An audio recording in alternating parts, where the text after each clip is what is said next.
بالکل جی د جنوبي اضلاع او بشمول فاټ اضلاع چې کومې قافلې دي آزادۍ مارچ لپاره د اسلام آباد طرف ته مخ وړاندې روان دي.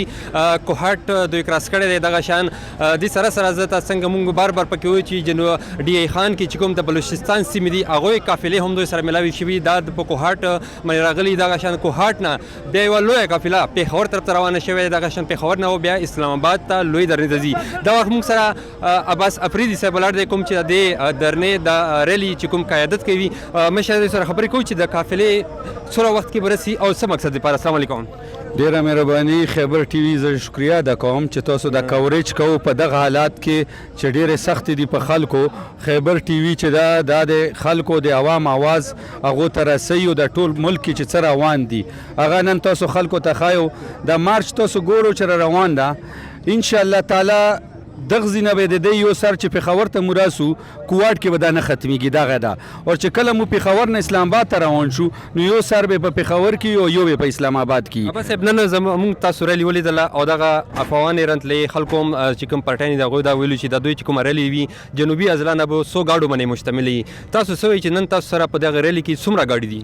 زه به یو تاسو ته یم خاص کر خیبر ټي وي ته چې دلې ودرېږو او کیمرا مو ولګو او چې دا ګاډي راځي دا به تاسو 2-3 غنټو کې ختموی نه شو چې دا کوم سیلاب را روان ده.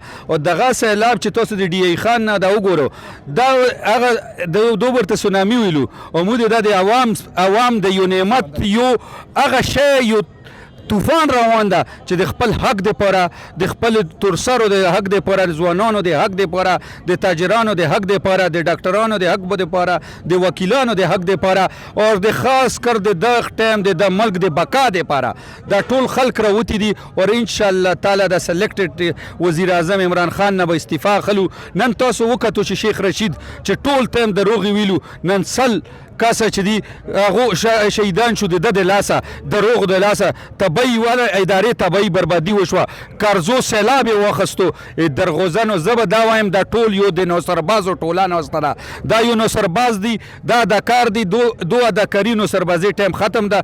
اپوزیشن د مولانا فضل الرحمن په قیادت کې ډیر ضرب د دو ختمه کوي دا استعفا به دنه مو. اما صاحب اخري تاسو نه کوم په لړ ټکو ورته وایي چې کم تاسو سونامي نه پس د عوامو سیلاب یاد کړه چې دا د عوامو سیلاب د عوامو سیلاب په ستر ښار اسلام آباد کې څه بدلون راوړي؟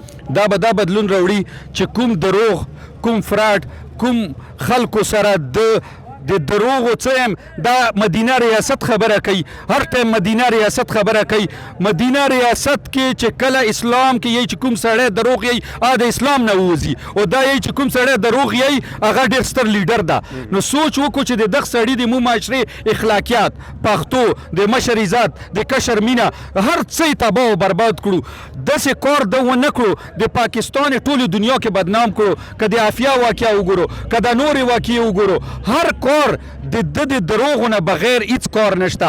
مو پاکستان باندې دا یو عذاب راغلی ده کیدای شي چې د مو خلکو هغه غلطي مو د خپلو مسنانو قدر ونه کړو چې کوم مسنانو دا پاکستان جوړ کړو. نو نه انشاءالله تعالی د مولانا فضل الرحمن په قیادت کې چې کوم اپوزیشن پارټي ټولې یو ځای شوي دي دا تحریک خولي دا مارچ نه ده دا خولي درنه نه ده دا به چالېږي چې کومه پرې دنه مو استعفا نه یې. ډېره مننه جی بالکل عباس اپریدي خبرې تاسو اورېدې چې کوم د عوامو سیلاب د دوی چې اسلام آباد ته وځي هلته کې به انشاءالله دغه سیلاب چې کوم دی لوی بدلون راوړي. زه به ته دا یاده کړم چې عباس اپریدي او اکرم خان دراني چې کوم دی د دوی په قیادت کې دغه لویه قافله چې کومه ده جنوبي اضلاع نه مخ په وړاندې روانه ده اسلام آباد طرف ته د دوی مخه ده.